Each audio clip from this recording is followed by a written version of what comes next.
If you were to ask any Better Call Saul fan about Nacho Varga, they'd tell you that he's one of the best characters of the show and one of the core pillars to the show that makes it so good, even though he's surprisingly in fewer episodes with less screen time than most of the other main characters. This is because Michael Mando brings to the screen a level of energy that's perfect for the character, making Nacho one of the most memorable antagonists in the entire Breaking Bad universe. Hey guys, Kiwi here. In this video I'll be giving a full retrospective on the entire full story of Nacho.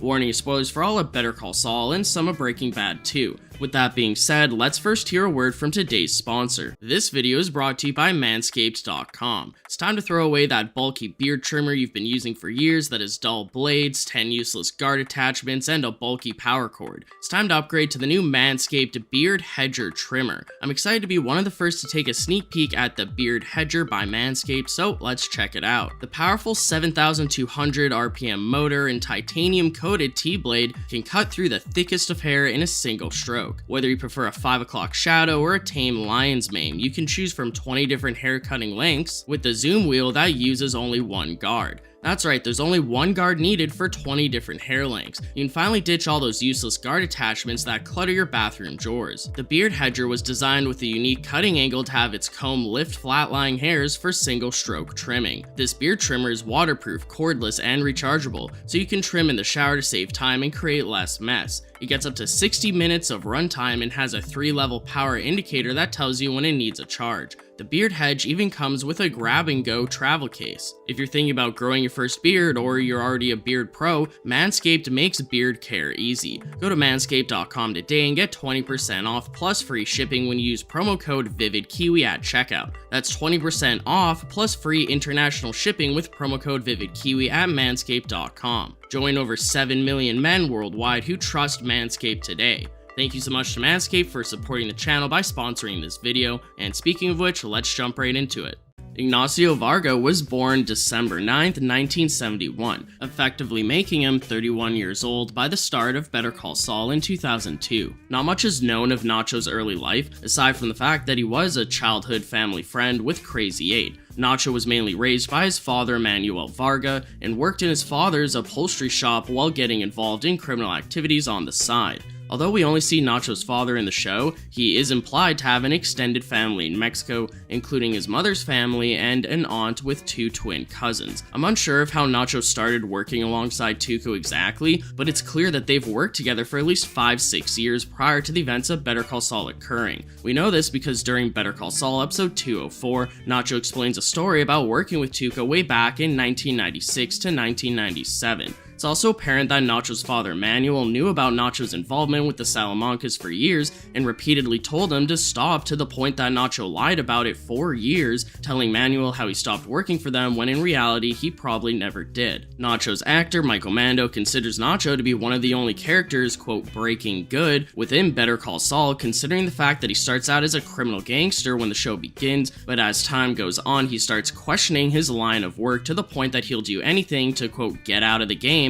while keeping his family safe. Better Call Saul Season 1, which happens in May 13th to July 18th, 2002. Nacho first appears in the second episode of Better Call Saul as Tuco's right-hand man, seemingly even above Nodo's and Gonzo. Nacho makes his debut as being present during Tuco's kidnapping of Jimmy and the 2 Skater twins, as they used his van to transport them out into the middle of the desert for interrogation. Since Tuco clearly won't listen to reason, when Jimmy tries telling him the truth, Nacho steps in as the more reasonably calm and collected counterpart. Nacho's character is initially meant to be a clear contrast to Tuco, as Nacho is a smart, patient, and calculated criminal who only speaks when he needs to, and will wait for the opportune moment to make his move to further himself. Not only does Nacho believe that Jimmy is telling the truth, he is shown to have enough authority towards Tuco for Tuco to actually listen to Nacho talk him out of believing that Jimmy is an agent investigating them. Nacho essentially convinces Tuco not to kill Jimmy, stating how killing a random lawyer is bad for business. Nacho then threatens Jimmy with the fact that they know how to find him if he ever talks about what happened, and they cut him loose. Then, after Jimmy talks Tuco down from killing the skaters to just breaking a leg each, notice how Nacho is the only one to stand by and watch instead of actively taking part in the violence. This implies that, unlike Tuco, Nodos, or Gonzo, who seemingly enjoy inflicting violence upon the skaters, Nacho gets no sort of enjoyment out of the act, again setting him apart and making him seem more rational and reasonable instead of just being a one-note criminal like No-Dos or Gonzo.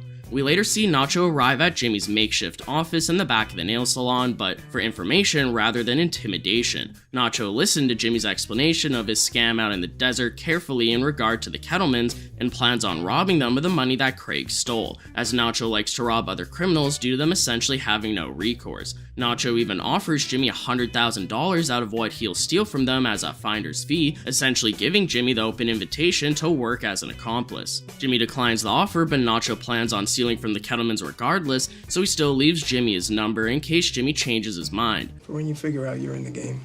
So Nacho starts casing their house, but the Kettlemans become aware of his presence due to Jimmy anonymously calling them to give them a vague warning that they're in danger as he's concerned for their well-being. See, Nacho told Jimmy that if he gives him the information that he wants to know, that no one will get hurt. But since Jimmy didn't agree to work with Nacho, he fears that Nacho will wind up endangering the Kettlemans. So the Kettlemans get spooked, causing them to flee for their lives, but staging their disappearance as a kidnapping in the eyes of the law. Since a neighbor noticed Nacho's van parked outside the Kettlemans' house for 2 nights straight right before they went missing, he gets detained as the prime suspect, even though they disappeared on their own accord before he could even do anything that he was planning to. Nacho admits this to Jimmy as he got Jimmy called down to represent him as his lawyer. Since Jimmy is the only one that Nacho told his plans about robbing the Kettlemans to, he accurately deduces that it's Jimmy's fault that he got arrested. However, Nacho incorrectly figures that Jimmy gave the job to another crew and instead set him up to take him out of the picture. Regardless of how it happened, Nacho demands that Jimmy gets him out of there quickly before the cops start snooping around his cartel business and actually catch on to it. This gives Jimmy the motive to track down the Kettlemans and bring them back safely, which he eventually does, causing Nacho to be let off scot-free. That being said, Nacho is smart enough to realize that the Kettlemans having their little camping trip just days after he told Jimmy his plans for them is too much of a coincidence,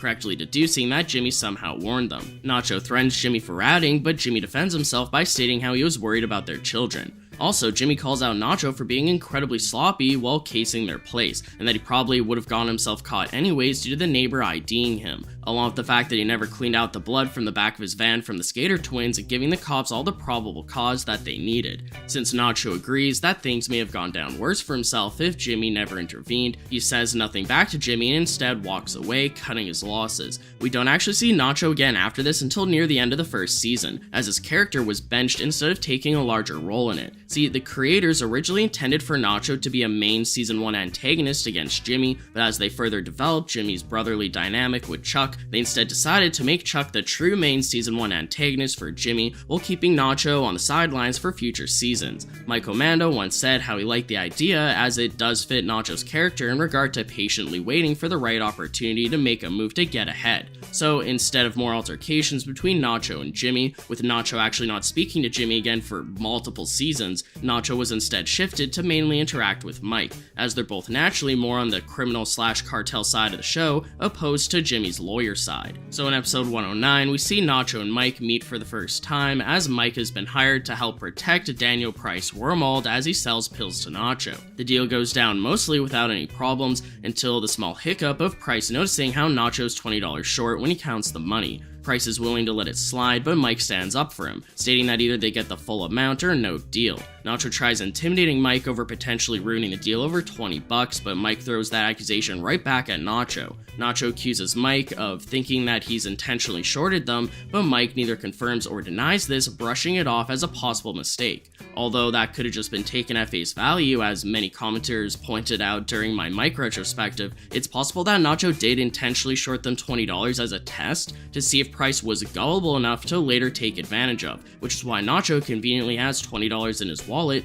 even though he's shown to have a lot more as well. Then Nacho dropping the $20 and allowing it to blow away in the wind as Price pathetically chased after it could have been his response to the test, as he realizes that as long as Mike is involved in protecting Price, Nacho won't be able to take advantage of him so easily. This leads us into Better Call Saul Season 2, which happens in July 18th to September 21st, 2002. We see Nacho meet up with Price once more to buy pills off of him, but since Mike isn't there this time, Nacho realizes that now is the perfect time to take advantage of Price. Nacho talks Price up about his new Hummer in order to get inside of it and secretly look at the registration in order to find out what Price's address is. I love how Nacho tells Price that he trusts him when Price hands him the pills in order to give Price a false sense of security to trust him back as well. Nacho then robs Price of all the money that Price has made off of him for the pills, along with Price's prized possession, his baseball cards. As you can imagine, Nacho picked Price as a target as he figured that Price would have no recourse due to being a criminal. However, Nacho underestimated how naive and stupid Price is, as Price actually called the cops about his house getting robbed. Mike finds out and confronts Nacho about it at his father's upholstery store, which Nacho initially takes as a threat on his family when, in reality, Mike is just trying to convince Nacho to give Price his baseball cards back so he'll stop talking to the police. In order to convince Nacho to do so, Mike gives him a carrot and stick ultimatum where either he can give back the cards for a profit of $60,000 somehow, or Mike can inform Tuco of his side business, which would turn Tuco against him. Nacho reluctantly agrees, so Mike makes Price trade Nacho's Hummer for his baseball cards, giving us the hilarious exchange as Nacho admits that he's gonna have the Hummer taken apart in order to sell it for parts. I'll make sure the boys at the chop shop are real gentle with her. Wait, well, why? No. You think I'd be caught dead driving that thing? Looks like a school bus for 6-year-old pimps. All right, shall we move this along? It's kind of funny how we've seen Nacho attempt to steal from other criminals twice now, with both times not working out the way he had intended. That being said, I do kind of miss how Nacho was in the earlier seasons before he begun his Breaking Good character arc, back when he was the Intimidator opposed to being the Intimidated, but more on that later in the video. But real quick, I just want to elaborate on that point. I do love the character arc that Nacho takes throughout the entirety of the show. From start to finish, I'm a big fan. It's just, after seeing him on the defensive for so long from seasons 3 to 6, it's just nice to revisit earlier seasons and go back to when he was more intimidating. Moving on though, Nacho eventually starts worrying about Tuco's unpredictability while he's on drugs, so he hires Mike through Caldera to take him out, since Nacho knew that Caldera set up the pill exchange between Price, Mike, and himself in the first place. We then see Nacho and Mike across the street from the taco shop that Nacho and Tuco meet their dealers at once a week, as Nacho plans on this being the spot where he'll have Mike take Tuco out for good. When Mike asks Nacho if he's sure that he wants to take out his partner, Nacho tells Mike the story that I briefly mentioned earlier from around 1997.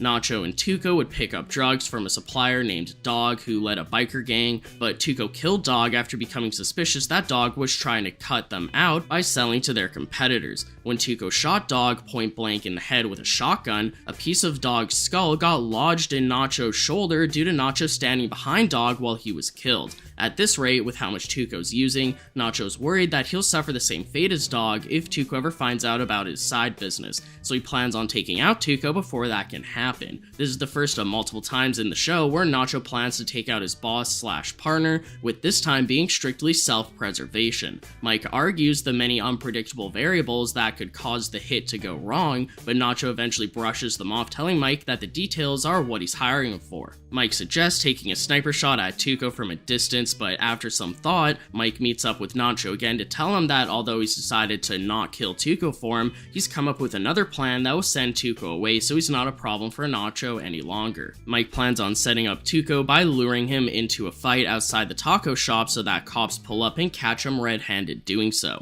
Mike manages to do exactly that, with Nacho leaving the scene as soon as he hears the police sirens closing in, but Mike manages to bait Tuco so that he'll stay there and beat him up just for long enough that the cops will see Tuco as the aggressor in the situation and arrest him. Later that night, Mike meets back up with Nacho to receive his payment, which is only half of what the original hit would have paid. Nacho takes one look at Mike's swollen face and confronts him, wondering why Mike went through all that effort and got beat up to receive half the payment, when just doing the hit would have been a lot more simple. He would have gotten paid more, and he would have done the world a favor by not having Tuco in it anymore. Mike knows that Nacho is technically right, so he says nothing and walks away, not wanting to admit exactly why he didn't want to pull the trigger. I discussed Mike's reasoning more in my full story on Mike video, but I will say that this is just one of many examples throughout Better Call Saul and Breaking Bad that emphasizes how difficult it is to actually take a human life, opposed to other shows or action movies where you just see people dying left and right like it's nothing. The next time we see Nacho is when he lets Mike into Hector's ice cream store to speak to Hector about Tuco's sentencing.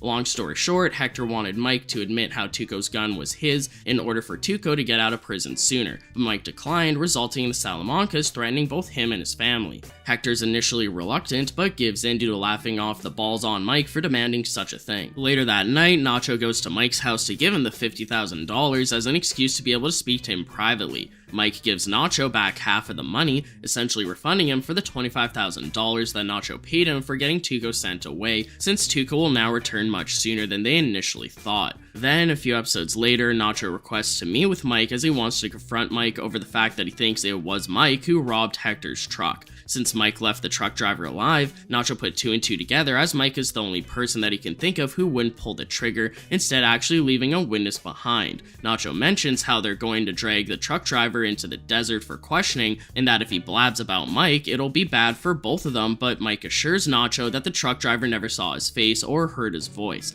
Nacho initially thinks that the truck driver was in on the heist with Mike, which reminds me a lot of Nacho accusing Jimmy of setting him up and giving the Kettleman score to another crew in season 1. But just like how Nacho was wrong about Jimmy setting him up, he's also wrong about Mike involving the truck driver in the heist. Nacho goes to leave, but stops when Mike implies that he wanted the cops to find the robbed truck, meaning that he wanted to sick the cops on Hector as well. Nacho becomes enraged at the idea, as cops having eyes on Hector also means that cops would be onto Nacho by association. Nacho even reaches for his gun, but Mike manages to calm him down by stating that he's done with Hector. When Mike insists on knowing how they cleaned up the truck heist without the cops becoming aware, Nacho admits to him that a good Samaritan found the truck driver and cut him loose, allowing the truck driver to call them to come clean up the scene, which included killing the good Samaritan as he was a witness. In a way, this is Nacho implying to Mike that sometimes not pulling the trigger can cause an unintended domino effect with consequences that are worse than if he had just pulled the trigger in the first place. But again, I discussed that more during my Mike retrospective.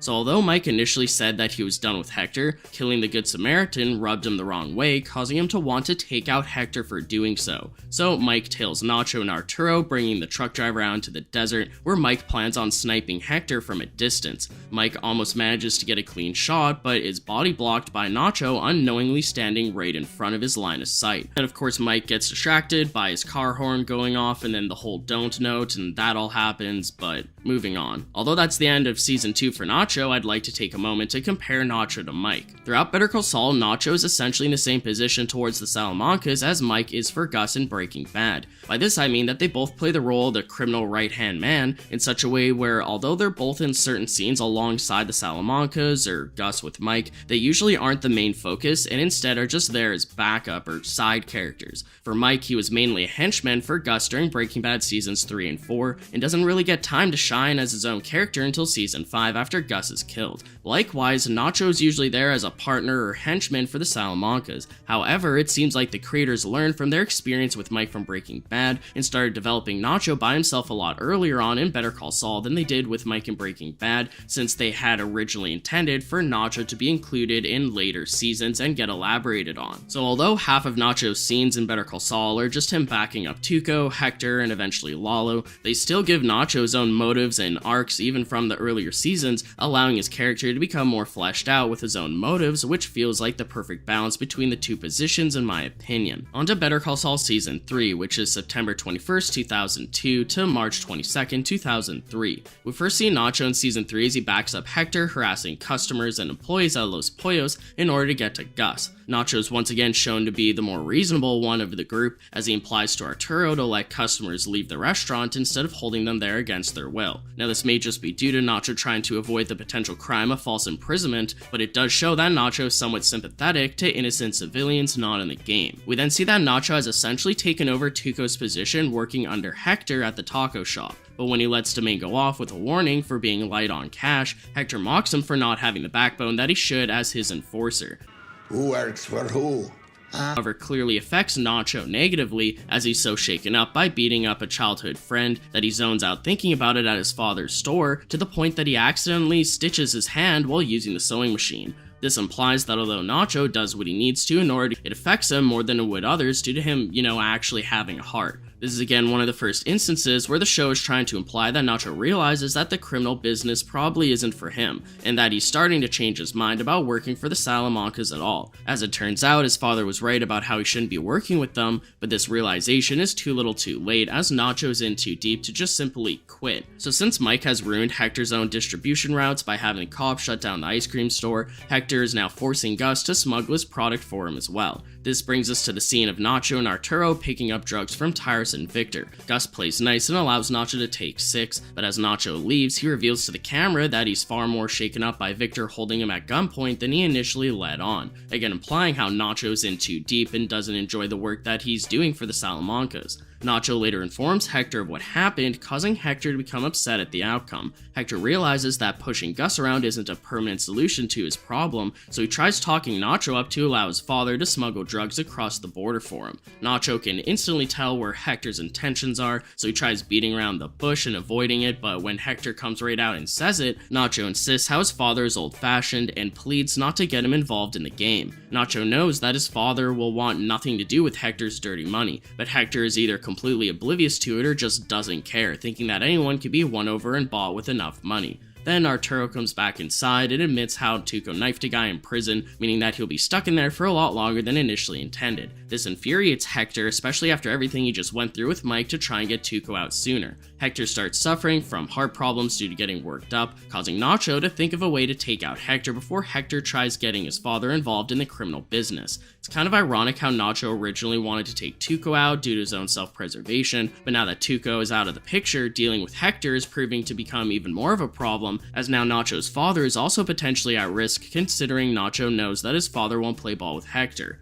Also, it's possible that Mike unintentionally endangered Nacho's father due to the whole domino effect of it all, because Nacho ruined Hector's supply line, so that's why Hector is even trying to get Nacho's father involved in the first place. So if Mike would have never messed with Hector's ice cream store, Hector may have never asked Nacho to get his father involved in the business in the first place. So Nacho plans on swapping Hector's heart pills with fake ones, but in order to do so, he needs Price to get him empty capsules. Price is initially reluctant, especially after finding Nacho in his house, considering his new security system and all the locks that he now has on his door after the first time Nacho broke in, but Price eventually agrees after Nacho offers him $20,000. So when Nacho goes to meet up with Price to pick up the capsules, Mike confronts him on his plan to take out Hector, as Mike has already figured out his plan. Nacho admits that Hector wants to involve his father in his business, but that his father won't bite and will instead go to the police. Although Mike understands this, he once again states how things could get a lot worse if Nacho's caught in the act. Since Mike is aware of the fact that Gus doesn't want Hector dead, he meets with Nacho to vaguely warn him that there's more dangerous people other than the Salamancas to worry about, along with checking Nacho's gas cap to make sure that Gus isn't already onto him by confirming that they aren't already tracking Nacho's vehicle the way that they did to Mike. Mike warns Nacho to be careful if he's going to go through with his plan and to switch the pills back afterwards if he does so in order to cover his tracks. The scene then ends with Mike requesting the location of the Good Samaritan's body as he feels guilty about what happened to him. Absolutely love this montage of Nacho practicing the switch, as it not only foreshadows how he plans to do so, but also builds a ton of tension in regard to Nacho actually being able to pull it off when the time comes, as he's repeatedly missing the toss during his practice. So, the night/morning before he makes the switch, we see Nacho climbing on top of the taco shop in order to sabotage the AC in order to make sure that Hector takes his jacket off and rests it on the back of his seat just like Nacho planned. I assume that the creators realized that chalking Hector removing his jacket up to chance would have been far too convenient, so they probably threw in this little AC scene in order to explain it away. Anyways, as Nacho's sitting at the taco shop accepting payment from their dealers, he sneakily steals Hector's pills out of his jacket pocket under the ruse of getting Hector to check to see if a bill is fake, followed by him dropping the stack of cash on the floor. Then, in between meeting with more dealers, Nacho carefully swaps Hector's real pills for the phony ones, and as he does so, you can tell how nervous Nacho is due to the fact that he's shaking so much to the point that he actually drops a pill in his lap. With it now being the moment of truth, we get an epic slow-mo of Nacho successfully making the pill toss into Hector's jacket while walking to the back of the store to get Hector more espresso. This is an incredibly tense scene, most likely causing the viewers to be just as nervous as Nacho. I know I was when I saw it the first time, time, as Nacho's still shown to be shaking once he gets to the back of the store after successfully taking the shot. I also just wanted to state as a side point that for at least Breaking Bad viewers watching this show as it was coming out, it became very apparent that we were watching the origin story for how Hector wound up in a wheelchair, which was really exciting to see happen. We see Hector survive an episode while still taking the phony heart medication. Nacho was hoping for Hector to just die immediately before he could get his father involved, but since that isn't gonna happen, Nacho is forced to warn his father about how he's still working for the Salamancas, along with how Hector wants to use his father for his business. Nacho tells his father that he can get mad at him all he wants, but that he has to let Hector do what he wants and that he can't go to the cops. Since Nacho knows that Hector will die soon due to swapping his heart pills, he assures his father that it'll all go away in a few weeks, although he can't tell his father why he knows this. Nacho tries getting his father to promise that he won't do anything stupid, which his father understandably takes offense to, as it was stupid for Nacho to continue working for the Salamancas in the first place to get them into this situation. As I mentioned at the beginning of the video, it's implied that his father had told him to stop working with them before, something that Nacho definitely lied about at one point or another. So his father tells him to get out of his house, and Nacho silently respects this and leaves. We then see Nacho bringing Hector to his father's shop, where he tries giving Hector the rundown of the place by himself while trying to avoid having Hector speak to his father at all. This obviously doesn't work, as Hector instantly wants to know where his father is and makes a V-line straight to him once he sees him. Where's Papi? Here's Papi.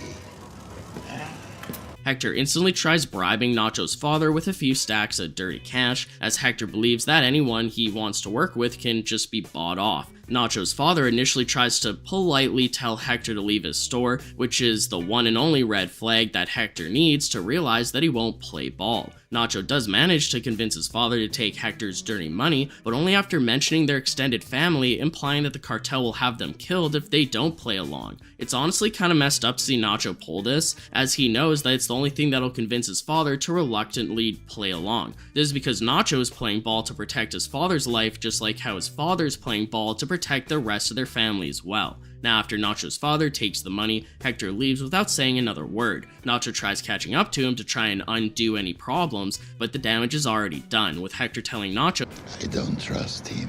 which may be code for, I'm going to kill him for not cooperating. See, when it comes to the cartel, they always seem to have two options. First, to bribe their way out of whatever situation or to get whatever they want, but if that doesn't work, the second option usually results in them instantly falling back and relying on violence. Nacho clearly doesn't want this, so with Hector's phony heart pills not killing him fast enough, Nacho decides to put the situation into his own hands again and actually try and kill Hector himself by shooting him. We then see Nacho tailing Hector to a warehouse where he plans to kill him, but as Nacho takes aim to wait for Hector to walk out, Arturo shows up as there's apparently a cartel meeting that's about to go down. Arturo informs Nacho of this by stating how Nacho must have gotten his message to show up, which Nacho obviously had no idea about, but he plays it off as if he did. We then see Gus and Bolsa show up to make sure that Hector's on the same page as them in regard to Don Eladio wanting to only use Gus's chicken trucks to smuggle their drugs from now on, as Hector was clearly reluctant to the news when he was told this over the phone in an earlier scene.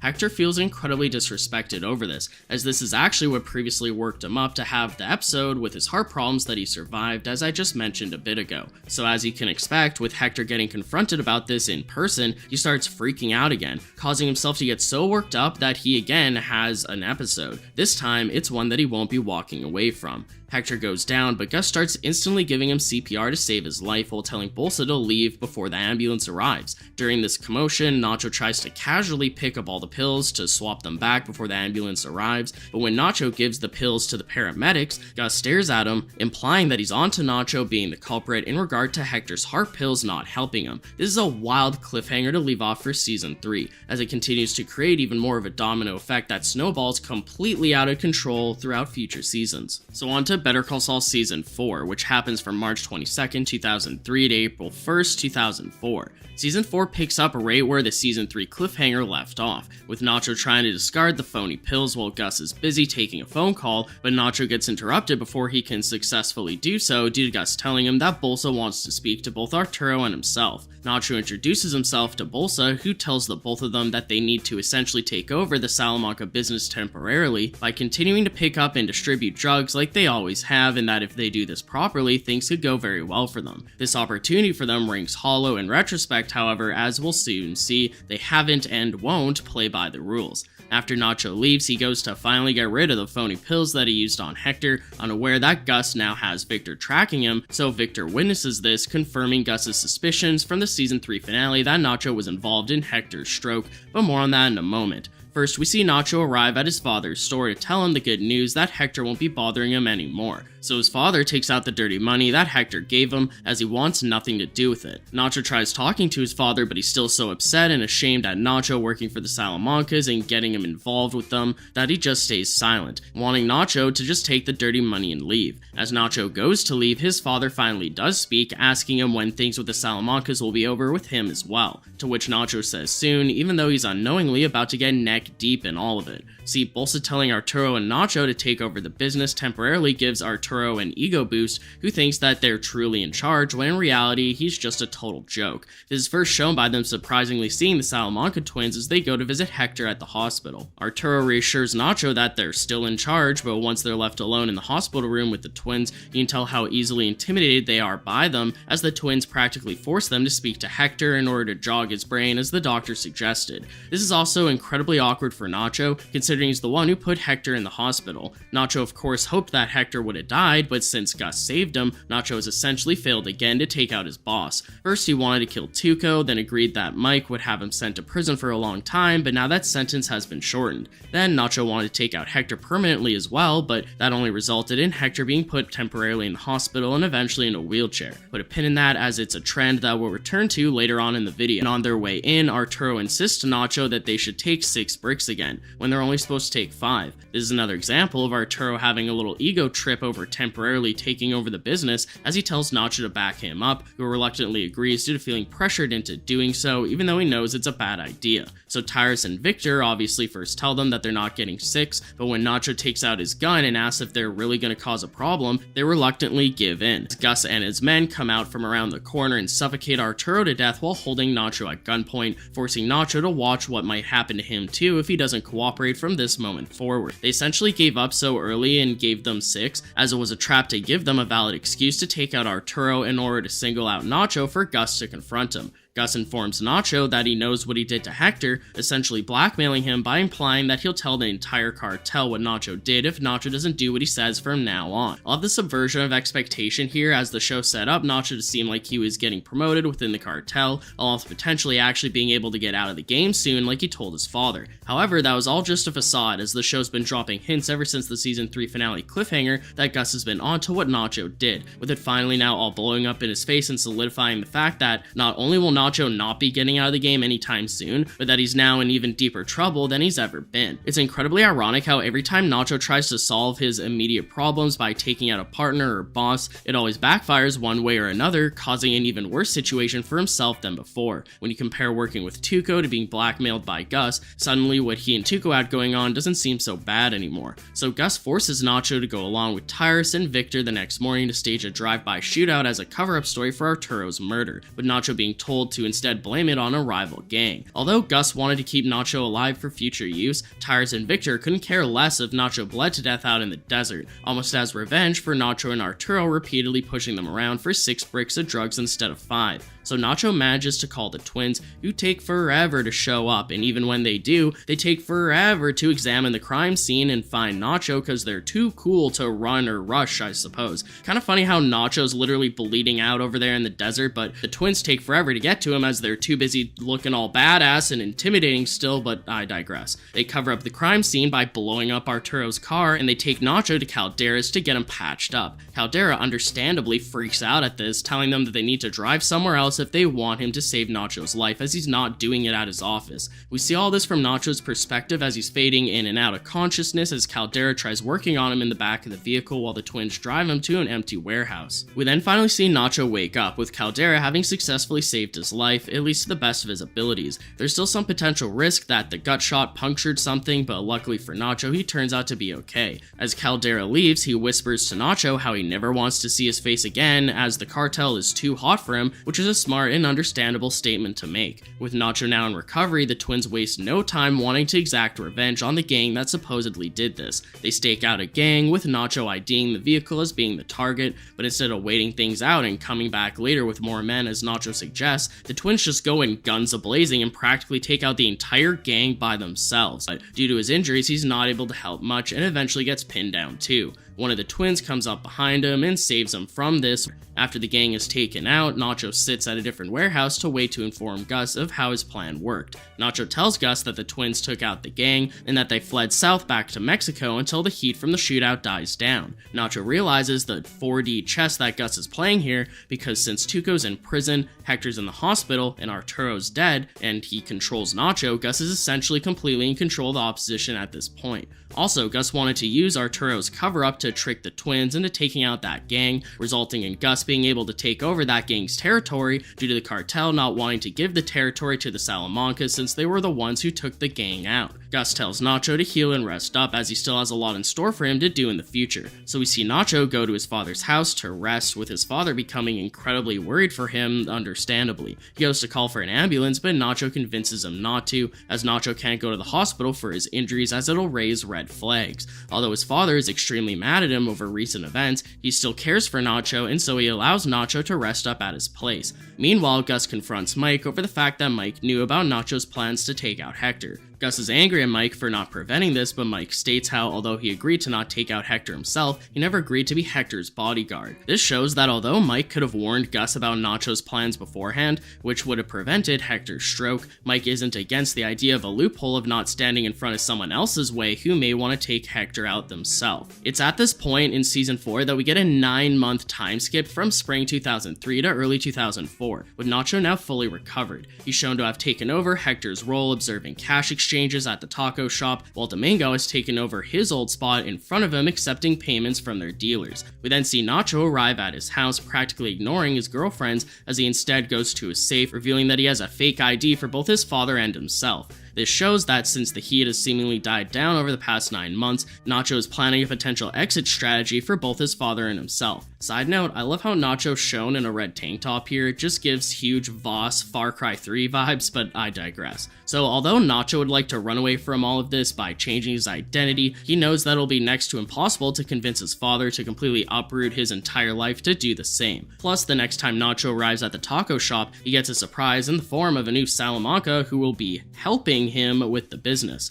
That's right, it's finally time to introduce Lalo Salamanca into the mix, who will essentially become Nacho's new threat. First Tuco, then Hector, and now Lalo. No matter what Nacho tries to do to get rid of his Salamanca problem, they just get replaced with an even worse Salamanca taking their spot, and not even to mention the fact that Gus is blackmailing him too now. Mike even warned Nacho back in Season 3 that taking out Tuco would bring Salamancas to the business swarming like flies, which is exactly what we see here. I do love the Lalo introduction as he casually cooks up food while charismatically introducing himself to Nacho, stating how he's not going to be a problem at all when in reality this means the exact opposite. Plus, we get some not-so-subtle foreshadowing for Nacho's fate when Lalo offers him his food, stating how he's going to die. Of course, Lalo means his food is so good it's to die for, but Nacho declines due to worrying that the food is actually poisoned or something, which Lalo respects, calling Nacho smart. I'll be getting more into the whole "it wasn't me, it was Ignacio, Lalo didn't send you" situation later on, but needless to say, since both Nacho and Lalo are characters created from that Breaking Bad throwaway line, their characters have been linked together since their inception, long before Better Call Saul was even created, so having Lalo's introductory scene be with Nacho really stirs the pot in that regard. For the remainder of Season 4, Nacho's essentially demoted to just following Lalo around, reverting Nacho back to the familiar right-hand man role that he was first introduced as. Nacho brings Lalo to speak to Hector, where Lalo gives Hector his bell, and then Nacho brings Lalo to Los Pollos as Lalo wants to speak to Gus about their business and introduce himself to Gus as well. I love the moment where after Lalo gets up to speak privately in Gus's office, Gus stares at Nacho wondering what the heck they're doing there, but Nacho just comedically shrugs as he's unsure, with this clearly not being his idea. As they leave Los Pollos, Lalo then gets Nacho to drive him to Gus's chicken factory in order for Lalo to stake out the place, which is actually the last we see of Nacho in Season 4. Better Call Saul Season 5, which happens from April 1st to May 14th, 2004. Season 5 is where Nacho technically gets the most screen time out of any season, because although his appearances are tied with Season 2 in regard to appearing in 7 episodes from both seasons respectively, the scenes in Season 5 that include Nacho are much longer and much more important. So Season 5 picks up right after the whole Werner Ziegler arc from the Season 4 finale, with Lalo wondering what exactly Gus was doing with him. Lalo questions Nacho about Werner and Michael, but Nacho states that the only people that he knows from Gus's crew are Victor and Tyrus. Nacho then admits that one of their dealers is getting complaints that their product isn't up to par, so Lalo gets Nacho to drive him over to go check things out. Lalo seemingly just barges himself into the dealer's place, with Nacho confirming that it's okay, as the dealers don't yet know how Lalo is technically their boss. Recognizes that half of the drugs are not their stuff. Episode 2 of Season 5 starts with Nacho being kidnapped out of his bed and brought to his father's store, where Gus steps in the vehicle and implies that he's gonna have Victor kill Nacho's father right in front of him. Not only does it initially already seem like Victor will kill Nacho's father right in front of him, but since this also clearly parallels Andrea's fate in Breaking Bad in regard to Jack's gang forcing Jesse to watch what happens to her from a vehicle as well, it causes veteran fans of the franchise to become just as worried for Nacho's father as Nacho is, since the creators have been known to do this exact thing before. Nacho's understandably confused why they're doing this, as he's done everything that they've asked of him. This turns out to be a threat of what could happen if Nacho doesn't continue doing what Gus wants, as Gus essentially wants Nacho on an incredibly short leash, to the point that when Gus says jump, Nacho says how high. Gus uses fear as a motivator here to get Nacho to gain Lalo's trust by any means necessary, as Gus wants to know everything that there is to know about what Lalo's planning. We later see the Albuquerque Salamanca crew playing poker together, with Nacho, Lalo, Domingo, and others all crowded around a table. Nacho tries talking up Lalo about the business, but Lalo brushes off Nacho to not talk business while he's playing a hand. Long story short, Domingo leaves to go help out an issue that the dealers from earlier are having with some customers, but since Domingo gets caught red-handed by the police while doing so, it results in Nacho and Lalo staking out the place after the fact. The dealers managed to make it out of there without getting arrested, but they had to leave their stash of drugs in the building, and they're worried that the cops will find it. Nacho sees this as an opportunity to gain Lalo's trust and respect, so he leaps into action, literally leaping across rooftops and sneaking his way into the building to snatch up the drugs and escape just moments before the cops break in. Lalo initially thinks that Nacho is crazy for attempting to do so, as he just comedically laughs at what Nacho's doing while watching him as he casually munches down on some snacks, as if this is a form of entertainment for him. However, when Nacho returns with the drugs successfully, Lalo's shown to be clearly impressed, making Nacho's plan to do this to gain Lalo's trust a success. Not only does Lalo call Nacho a badass, the next day he lets Nacho make the call on whether or not to allow their dealers back on the streets, showing how Lalo is starting to put a little faith and trust into him. Lalo then sits Nacho down to eat some tacos with him, showing how Lalo is open to developing camaraderie between them. Lalo, however, uses this to his advantage by questioning Nacho about Domingo, or Crazy 8, I suppose, considering he's gained that nickname now. Nacho admits how he's known Crazy 8 for a long time due to their families knowing each other, which was foreshadowed way back in Season 2 due to Nacho vouching for him towards Tuco after he saw Tuco give him his famous lie detector test, along with in Season 3 due to Crazy 8 making small talk to Nacho about how they know each other's families.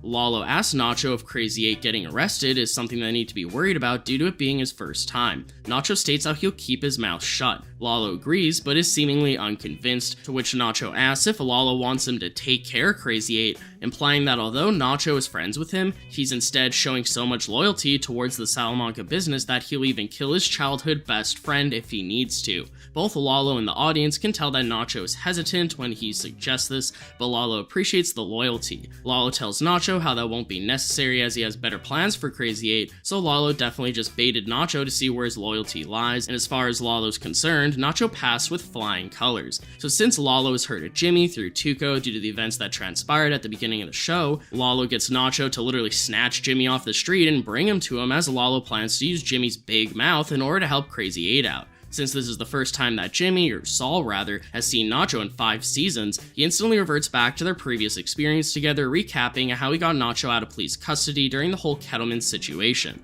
Nacho again pretty much just stands there while Lalo does all the talking, explaining to Saul how they're gonna hire him in order to send him in to give Crazy 8 specific information to rat on in order to make himself a deal to get out of police custody. This of course leads into the whole backstory of how Crazy 8 became a confidential informant for Hank and Gomi, but more importantly for Lalo, he's playing 4D chess as he's using this opportunity to get Crazy 8 to rat out Gus's dead drops in order to disrupt the business. After meeting back up with Lalo and Nacho, Saul informs them that the DEA is involved, which Nacho seems happy about considering how it's just essentially icing on the cake for him, as that means even more heat towards Gus and his business. After Lalo leaves, Saul asks Nacho who he just set up, but Nacho just brushes it off, saying how he doesn't want to know, and that this isn't about what Saul wants, telling him that once he's in the game, he's in for good. Not only does this call back to the first season when Nacho left Jimmy his number for when he realizes that he's in the game, Nacho's also speaking from personal experience here. We've seen Nacho try to find an exit to get out of the game time and time again, but every time he does, his efforts fail, pushing him back into the game even deeper than he originally was.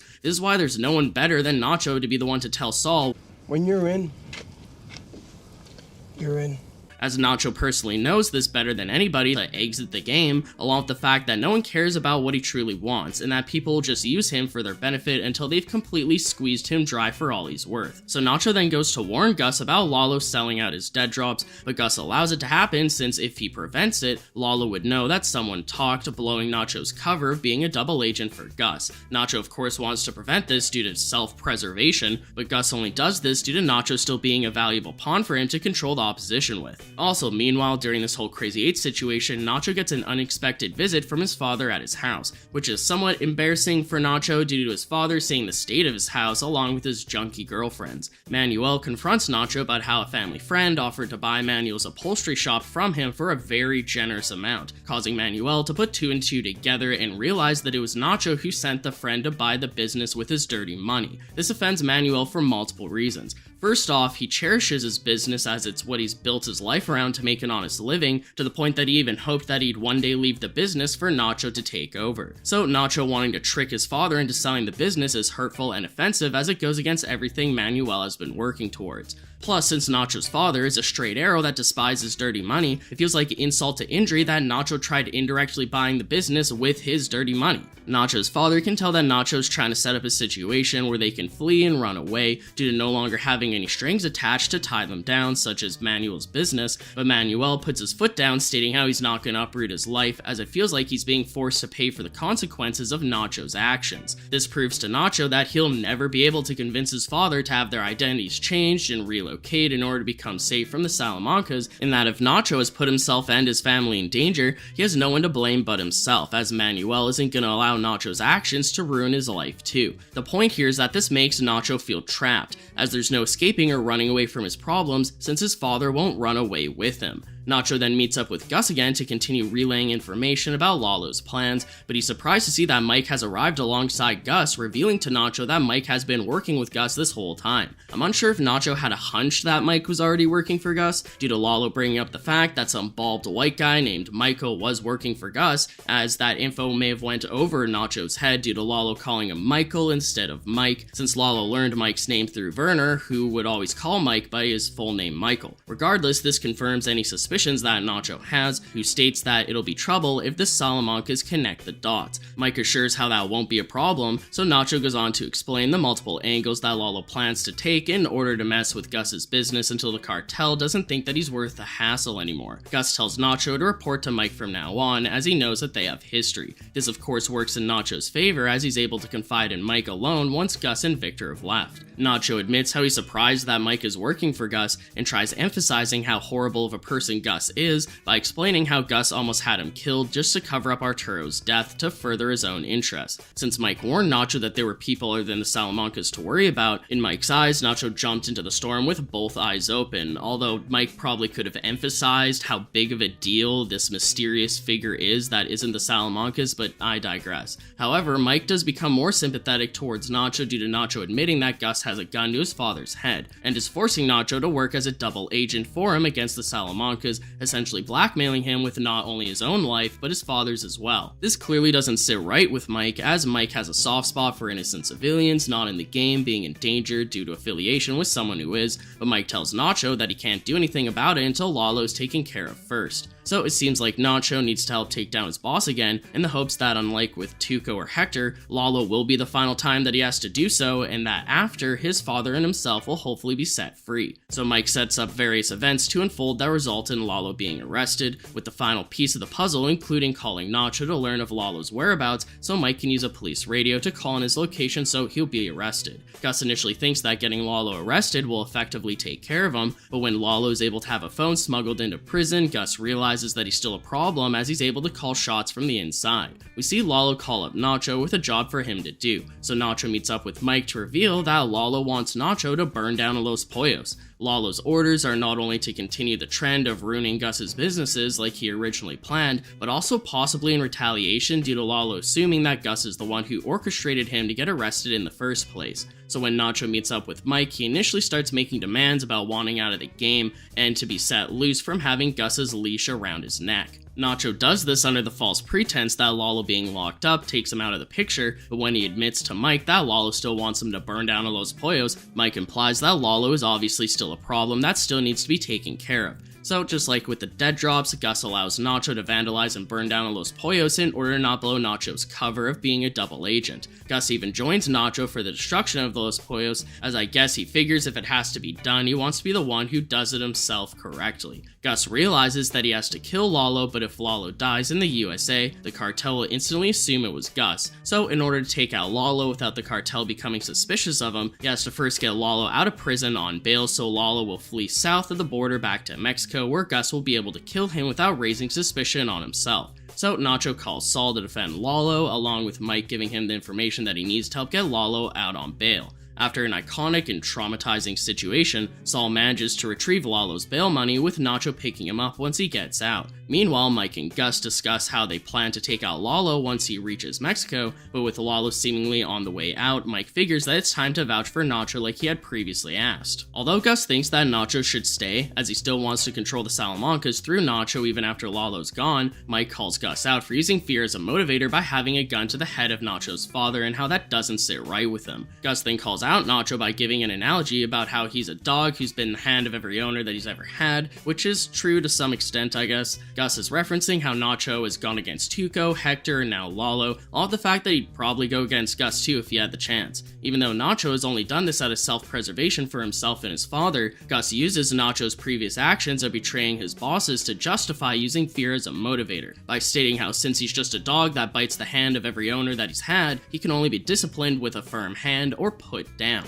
Although Gus seems so sure of his decision here, it does end up backfiring on him in Season 6, which we may discuss briefly later on in the video, but if not, I'm sure I'll be discussing it in depth whenever I get around to doing a full story of Gus video in the future as well. So Nacho gets a call from Tyrus and tells him of Lalo's plan to have Nacho drive him halfway to Mexico and then have someone else pick him up and drive him the rest of the way. Since Nacho's under the impression that he'll be potentially set loose once Lalo's taken care of, he implies this towards Tyrus, but Tyrus neither confirms or denies this, as Gus still intends to use Nacho to control the Salamancas afterwards, meaning that Nacho is essentially trapped for life. So after Nacho drives Lalo to Hector to say his goodbyes, Nacho brings Lalo down the same road that Saul went down to get the bail money, as Lalo plans to meet the Salamanca twins at the same well that Saul did in order for the twins to drive him the rest of the way to Mexico. However, once Lalo and Nacho get to the meeting spot, Lalo starts thinking about how Saul's story didn't add up. So he tells Nacho to drive him back down the road in search of Saul's car, which had apparently broken down. Lalo finds the Suzuki Esteem in a ditch and realizes that there's gunshots in it, implying that someone tried to stop Saul from bringing him his bail money. Lalo then tells Nacho that there's been a change of plans and to drive him back to Albuquerque so he can question Saul about this. After Lalo questions Saul and Kim, he then tells Nacho to drive him the entire way to Mexico, as he now plans on introducing Nacho to Don Eladio, giving Nacho the opportunity for a potential promotion within the cartel.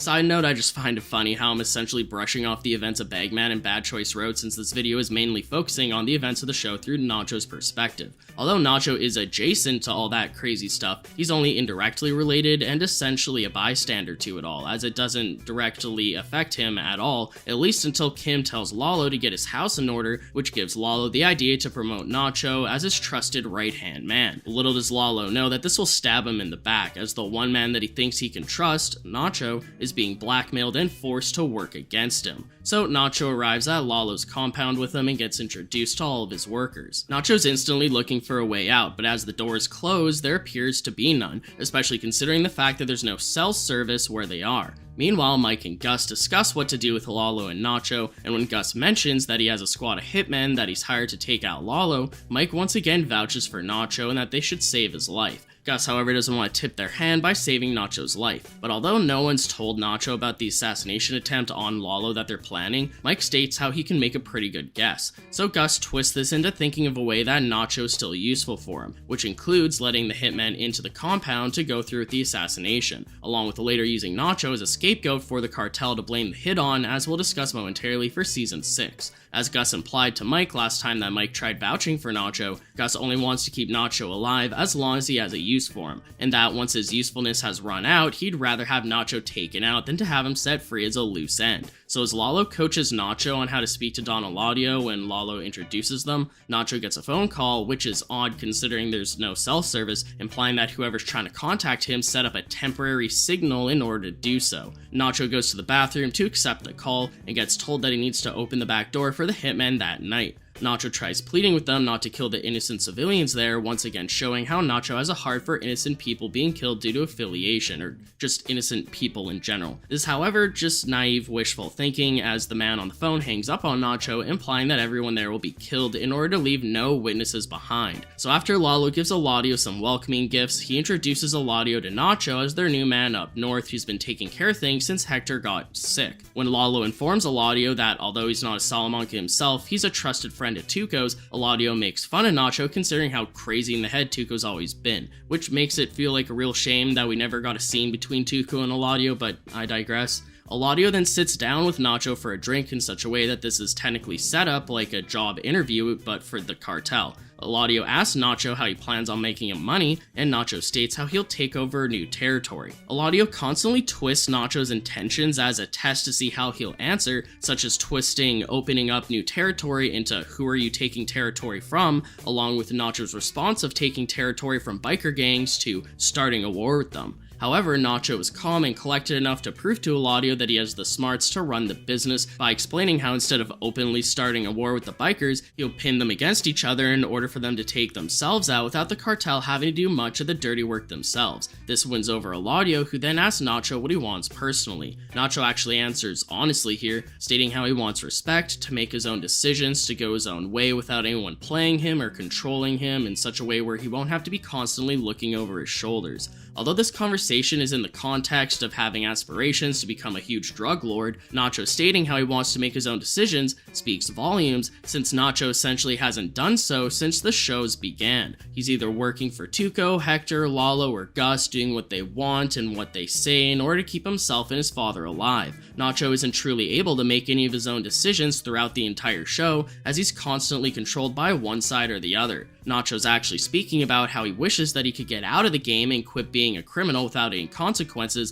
and that his true wish is to be able to live the rest of his life without being constantly worried and looking over his shoulder for someone coming after him for what he's been involved in. So with this double meaning of Nacho's words in mind, Eladio's response perfectly wraps it all up in a nice bow, as Eladio tells Nacho that if he doesn't want to worry about constantly looking over his own shoulders, then he's in the wrong business, which, duh. Although Eladio's just joking around being lighthearted, his words are incredibly true, as Nacho being involved in the criminal or cartel business is obviously what's caused all of these problems that he can't run away from to begin with. So although Nacho never ends up working for Eladio long term due to what's about to happen next, it's still incredibly interesting to see them discuss the what-if hypothetical of Nacho getting promoted within the cartel. Also, as I just explained, there's a lot of good stuff to take away from this conversation, even if Nacho never ends up climbing the cartel ladder, so to speak. So back at Lalo's place later that night, Nacho waits until the correct time to sneak out back and let the hitman in. It's kind of funny how he tries sneaking around the building so he doesn't get caught doing so, but when one of Lalo's guards spots him, they just clearly think nothing of it. Once Nacho gets outside, he thinks that he's home free. That is until he turns the corner to see that Lalo sitting by a fire right in front of the back gate that Nacho is supposed to open to let the hitman in. When Lalo sees Nacho, he doesn't think anything of it, instead just assuming that Nacho's a night owl just like him. When he asks Nacho about not being able to get any sleep, Nacho vaguely replies, "Not tonight," which goes over Lalo's head at first as he's unaware of the assassination attempt that's about to occur.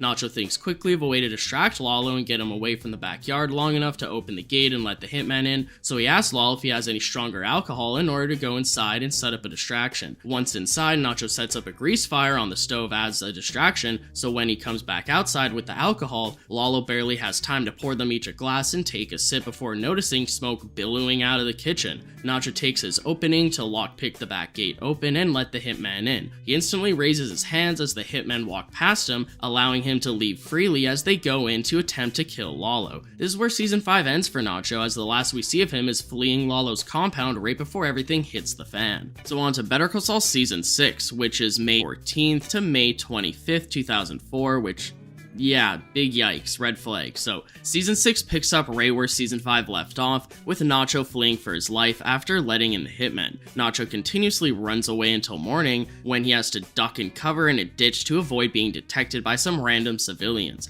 Tyrus calls Nacho for them to update each other, but Nacho's phone ringing almost causes the civilians to notice him. Tyrus informs Nacho that both the cartel and the federales are now after him due to Don Eladio putting out a bounty for him, as he's suspected of being the rat that helped orchestrate Lalo's assassination due to his body being the only one missing from the crime scene. When Nacho asks if the hitmen spared any of the civilians at Lalo's compound, he doesn't get an answer, implying that everyone there was in fact killed. Nacho makes his way to a motel safe room that Tyrus has set up for him, with the lady at the front desk even expecting him and giving him a room key without saying a word to him. Inside Nacho's room, he finds an envelope with a handgun and some cash. Nacho calls Tyrus, who informs him that there will be someone to extract him from the motel into safety in a few days, and that he just has to sit tight in the meantime, but to shoot on sight if anyone bursts into his room. Nacho tries calling Mike, but Mike ignores his calls, even though he seemingly wishes that he could answer them. Mike already knows what Nacho is about to find out, which is the fact that Gus is double-crossing him. In episode 2 of season 6, we see Mike break open and replace Nacho's safe with a brand new one at his house,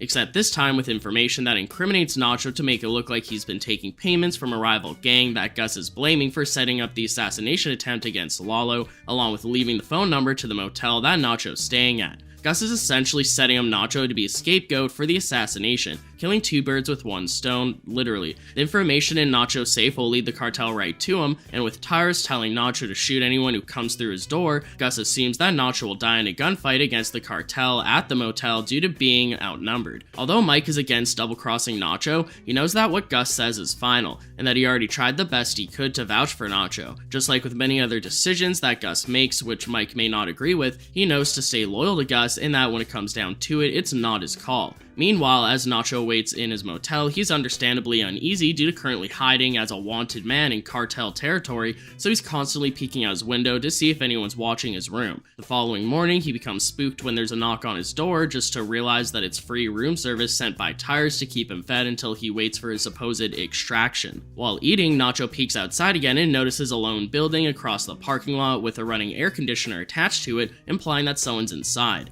Nacho notices a perfect peep-sized hole in the building that would be a perfect spot to spy on him, so he puts it to the test. The next time Nacho gets room service, he peeks through his window at the other building and notices movement, confirming his suspicions that he's being watched. Nacho initially becomes enraged that his suspicions were correct, but then he starts thinking about it, most likely wondering why someone has been hired to spy on him at the motel. If it were the cartel, they would have just busted down Nacho's door, guns a-blazing, which makes him suspect that it's actually Gus's doing. Now, the only reason why Gus would have a man watching him would be to make sure that he doesn't leave the motel, with the only reason why Gus would want him to stay there is if it's all a setup. So Nacho forces out the air conditioner in his room in order to slip out the back and sneak around to get the upper hand on this spy. As Nacho confronts him, he questions who hired him. The spy states that he doesn't know, so Nacho decides to find out himself by calling Tyrus and stating that he's spooked at the motel, so he's gonna flee. Tyrus insists that he stays, but Nacho hangs up on him. Now the true test has begun, since if the spy's phone rings, that means that he was hired by Gus's men. Sure enough, the spy's phone rings right on cue, with it probably being Tyrus calling the spy to see if Nacho found out about him and or if he can see where Nacho's going. So now that Nacho knows the truth, instead of killing the spy, he just knocks him out and takes his leave, now knowing that Gus has in fact double-crossed him. However, as Nacho goes to steal a truck to leave, the Salamanca cartel inconveniently arrives as they're searching the motel to find Nacho due to Bolsa finding the information that Mike planted in his safe.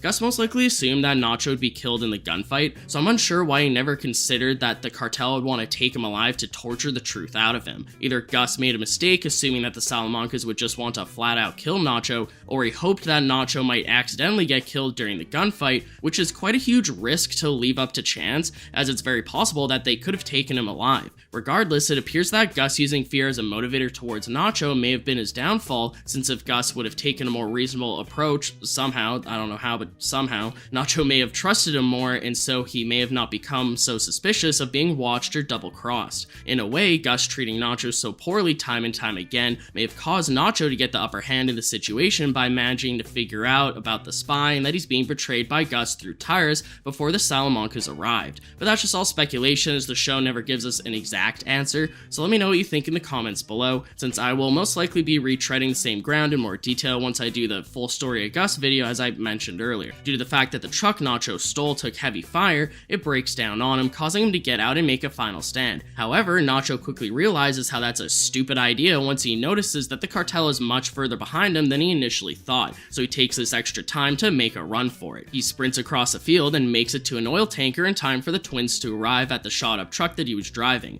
Nacho manages to climb inside the old oil tanker and hide in the gross, murky oil still inside in order to hide from the twins, as one of them even pokes their head into the tanker to take a look. After that intense scene, Nacho makes his way to a random mechanic shop to clean himself off, but becomes spooked when the mechanic approaches him. The mechanic proves to just be a good Samaritan, wanting to give Nacho a rag to clean off with and some fresh clothes to change into. Nacho offers him money, but the mechanic refuses the metaphorical and literal dirty, oil-covered money, as he doesn't want to be involved in whatever criminal situation Nacho's currently in, as he could be killed by association due to being a witness that knows too much. So Nacho uses the mechanic's phone, with us thinking that he's gonna call Mike, when in reality he first calls his father. This is Nacho's final conversation with his father, which is pretty obvious to tell even during your first time watching the episode before you know for certain if Nacho's gonna die or not. Nacho makes small talk due to being unable to tell his father the situation that he's in, but he still wants to talk to his dad to hear his voice and make sure that he's okay. It's really sad the way that Manuel brushes off Nacho during this conversation, as he's obviously unaware that it's the last time they'll ever speak. Just goes to show that you should always appreciate what you have, because you never know when you might lose someone or something that you love. Anyways, Manuel can tell that Nacho's acting off and assumes that he's in some sort of cartel situation, but at this point it's probably the millionth time that Manuel has experienced Nacho in trouble due to his criminal lifestyle, so he's just become jaded to it at this point and simply tells Nacho to do what he always says, which is to call the police if he's in trouble.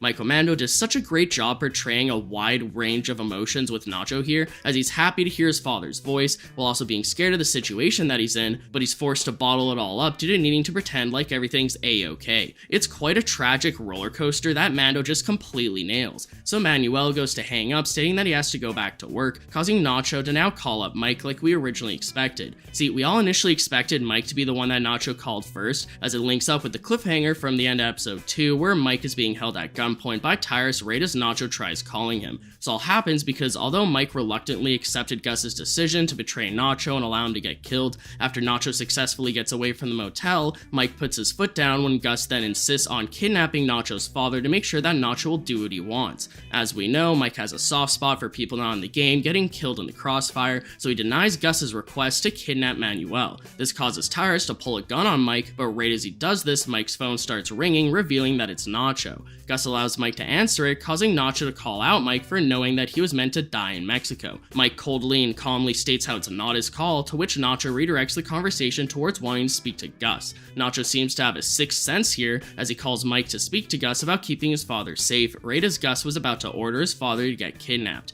Nacho of course called his father first to make sure that he was currently okay, and now he calls Mike/Gus to make sure that he stays that way. This works in tandem with Mike sticking up for Nacho's father, since Mike removing the fake IDs that Nacho had of himself and his father from Nacho's safe in episode 2 when Mike planted the information for the cartel to find, is the only reason why the cartel isn't currently after Manuel, since the IDs would have incriminated him as being involved even though he wasn't. So Nacho tells Gus that he'll back up Gus's cover-up story in whatever way he wants as long as he agrees to leave his father alone. Nacho doesn't trust Gus though, so Mike vouches for them, making sure that Nacho's father stays safe, as Mike states that anyone who wants to get to his father will have to go through him first, which we as the audience know is true, as Mike was literally just doing that considering Tyrus was holding him at gunpoint for denying Gus's orders to kidnap Manuel. So Gus smuggles Nacho back into Albuquerque in one of his Los Pollos trucks, which must have been an incredibly uncomfortable ride considering that tiny secret space is originally meant for drugs. Mike helps him up and gives gives him one final meal, but it's cut short by Victor showing up to say how Gus wants Nacho to look beaten up in order for Gus's capture of him to look believable. You can tell that Mike is pissed off by this, especially considering that Victor seems to get enjoyment out of the idea, so Mike shoos Victor away, stating that he'll do it himself. So with Nacho just wanting to get it over with, Mike first pours them both a drink to take the edge off and help numb the pain, and the scene ends with the implication that Mike will beat up Nacho. We then see Nacho brought to Gus's portable meeting room in order to reconfirm the plan, which consists of Nacho telling the cover-up story that Gus wants, followed by Nacho making a break for it, resulting in Victor shooting him in the back of the head, killing him.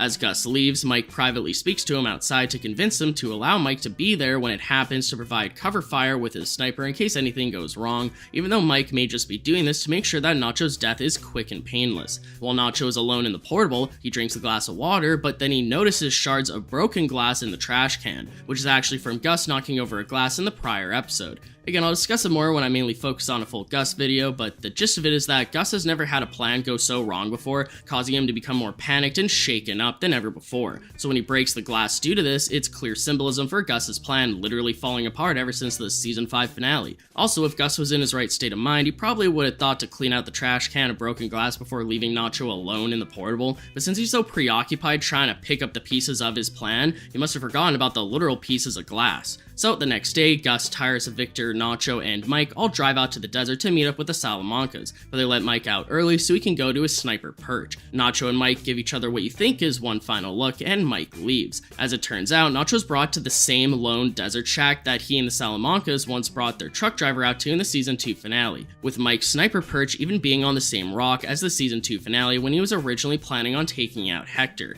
Nacho gets brought out in front of Hector, the twins, and Bolsa, as Bolsa interrogates Nacho to tell him the truth. Bolsa states that Nacho's gonna die, but that it's up to him whether he wants a quick death or a slow and painful one. As Bolsa asks Nacho who paid him to let the hitmen into Lalo's compound, Nacho first hesitates, seemingly to make his confession more believable, but also while he does so, he looks at Gus, implying his hatred towards Gus and reluctance of the situation that Gus has put him in. Although Nacho hates Gus's guts, he goes along with Gus's cover-up story in order to protect his own father. He blames the rival gang named Alvarez, but when Hector dings his bell to accuse Gus of being involved, Nacho doubles down on how Alvarez has been paying him for years. Nacho then mocks Gus and belittles him as a joke who wouldn't have orchestrated it. Then Nacho explains his hatred for Gus as Nacho admits that he tried to kill Hector by swapping his heart pills, but then had to watch as Gus revived him. Not only does this prove to the cartel that Nacho apparently has no affiliation with Gus, but also paints Gus in a positive light due to bringing up how Gus saved Hector, making the idea of him killing Lalo that much more unlikely. However, I'd like to focus on how Nacho's final monologue redirects towards his hatred of Hector and the Salamancas in general, as it gives the cartel all the plausible cause that they need as to why Nacho would help take out Lalo. Nacho admits his hatred towards Hector by bringing up how he swapped Hector's pills back in season 3, which is a great callback that's so satisfying to see, as Hector becomes enraged to find out that Nacho's the reason why he's in a wheelchair, which is also the reason why Gus was able to start controlling Nacho in the first place. Right as Nacho finishes telling off Hector, You twisted he breaks his restraints loose with a glass shard that he stole from the portable and uses the shard of glass to stab Bolsa in the leg and take his gun, taking him hostage. Nacho looks at Gus's crew, and then the Salamanca's crew, and then Mike himself, before taking his own life. After Nacho dies, the twins lift Hector's chair over to Nacho's body so Hector can pathetically shoot rounds into him out of anger, I guess, of Nacho essentially taking away his revenge due to taking his own life before they could. It's incredibly ominous seeing Nacho die for many reasons, with one being the fact that he's surrounded by dead men walking as he has his final moments. From all the Salamancas, Bolsa, Gus's entire crew, even including Mike, everyone at this meeting actually dies in Breaking Bad, making Nacho only the first domino to fall out of all of them. We can assume that Nacho was buried in an unmarked grave similar to the truck driver from season 2. However, even though Nacho's grave is initially unmarked, a beautiful blue flower blossoms over what is implied to be Nacho's final resting place. Out of all the mysterious cold opens that Better Call Saul does in its final season, the blue flower has to be my favorite out of all of them. It's just such beautiful symbolism, as the blue flower is the only innocent and beautiful thing among the vast dry desert, which represents Nacho as a diamond in the rough, as he was the only criminal with a pure soul and a good heart trapped among ruthless murderers and criminals. Or I suppose you could say trapped between a rock and a hard place, which is what Nacho's final episode is named. So even though Nacho dies, we do get closure that it wasn't in vain, as we see Mike visiting Nacho's father in episode 9 of season 6, which implies that Nacho's father will safely live the rest of his life with without ever becoming in danger from the cartel again, even if it's not happily ever after considering he lost his son.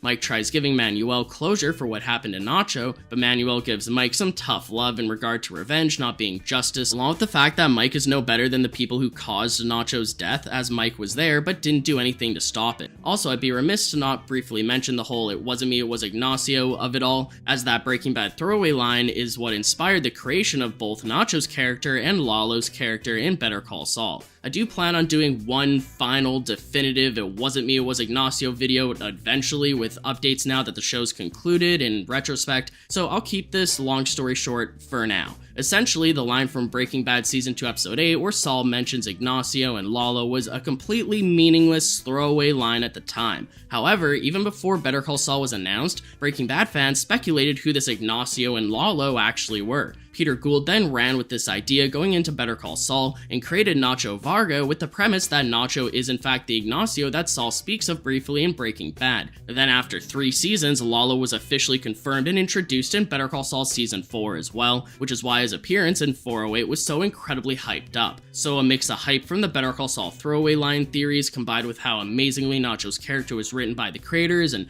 acted out by Michael Mando, Nacho was perfectly set up to be a lesser main character that we'd all grow to love, setting him up to be a perfect sacrifice during the final season to completely tear us all up. This may be obvious by this point, especially for veterans of the channel, but it goes without saying that Nacho is my favorite Better Call Saul original character, and he has been for years. I'm incredibly happy to have been able to watch Nacho's story unfold throughout the years, and as tragic as his death was, I think it fits the character in an incredibly poetic, perfect way. Now that both shows have concluded, it's great being able to entirely tell the full story in Nacho, with some of my opinions sprinkled about here and there, of course. But I think I've talked for long enough. Let me know your opinions about Nacho in the comments below in regard to anything I may have mentioned in this video or something I may have neglected or missed. I'm all ears for having an open discussion about Nacho in the comments, since as you can probably tell, I could talk about him for hours. Also, let me know which character from the Breaking Bad Better Call Saul universe I should create a full story video for next. With that being said, these videos take a really long time to make, so I'd appreciate a like on the video if you've enjoyed anything I've said today, and subscribe to the channel for more Breaking Bad and Better Call Saul retrospectives in the near future. But most importantly, I thank you all so much for watching, especially until the end of the video, and until next time, I'll talk to y'all later. Peace out!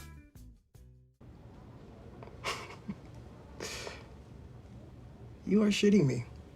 I crossed the line.